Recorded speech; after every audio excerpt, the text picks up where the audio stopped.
I'm going to explain exactly why you do this and why you just can't stop. If you are still overtrading and it ultimately leads to revenge trading and blowing accounts, I want you to watch this video till the end, because I'm going to explain exactly why that's happening. And once you understand why it's happening, you can also start to do things to actually fix it.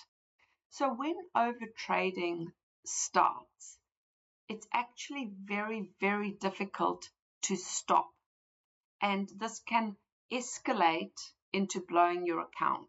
You can actually start to almost purposefully take revenge trades just so that you ultimately blow your account. You almost have a feeling like you want to just rush it to just get to that blown account because you know it's going to happen.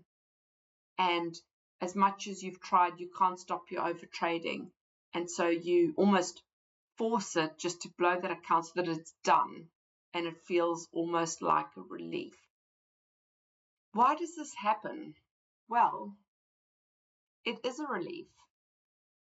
When you've blown your account, you're actually back in a comfort zone. I know this may seem absolutely bonkers and crazy to you, where you're like, I'm in pain. I've just blown my account. I'm upset. This is not my comfort zone. This is not true. Comfort zones don't necessarily need to be pain-free. They can be very painful. They're comfort zones because they're a known to you. It's comfortable for you to be in that pain. And it is hard to accept this. It is hard to acknowledge this because we all think that we're far more comfortable being successful. But unless you have experience being successful, unless your identity is 100% tied to success, most of us are actually far, far, far more comfortable in failure mode. It's a known state to us. Failure is a known state to us. It's comfortable with our identity as a failed trader, a struggling trader, a trader who can't make it yet, a trader who keeps blowing accounts. That's an identity that you may not acknowledge it and you may not like it, but it's an identity that you have taken on. And so your subconscious brain is just working and helping along that process to get back to what you know. And what you know is what your comfort zone is.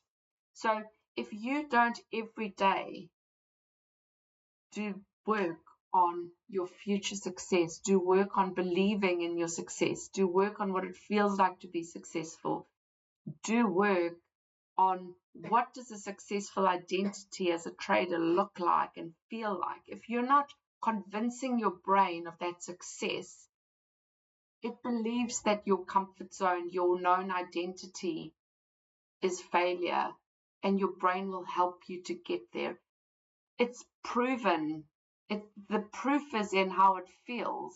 It does feel like a relief once that horrendous overtrading frenzy is gone. It's a relief to finally blow your account. And it's strange. You don't understand, why do I almost feel relieved? But it's true. You do feel a bit of relief because it's just the pain of trying is worse than the pain of failure, because failure is a known state to you. That's why overtrading actually gets worse and worse and can turn into a real frenzy, because your brain is helping it along. It's just forcing you to just get there as fast as you can. You may get there with a lot of anger, frustration, maybe even tears, and you think like, I didn't want this because it feels so bad, but your brain doesn't know any different. So that is why you are overtrading. Subscribe to my channel. I talk all things trading psychology, trading mindset, why we behave how we behave, and I help you to become a trader that can behave right and can actually execute their trades. And when you can follow your trading strategy, you can just follow your rules. It's a very powerful thing to have. as a trader, and that's when you can start moving into the 5% that can actually trade consistently and profitably. So I'll see you on my next video.